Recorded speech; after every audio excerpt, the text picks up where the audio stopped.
நாம் பல குழப்பங்களுக்கு மத்தியில்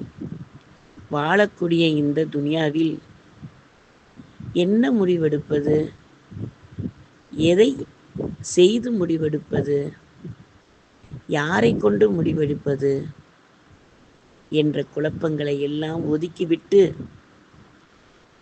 உள்ளத்தை நொறுக்கும் சோகங்களின் போது அழுது கொண்டே இருக்காமல், அழுது கொண்டே இருப்பதினால் எந்த பயனும் இல்லை என்பதை உணர்ந்து, இந்த உலகம் நம் கண்ணீருக்கு எந்த விலையும் கொடுக்கப் போவதில்லை என்பதை தெரிந்து, நம்மளுடைய மகிழ்ச்சி அடுத்தவரிடம் இல்லை, நம்மிடம்தான் இருக்கிறது என்றே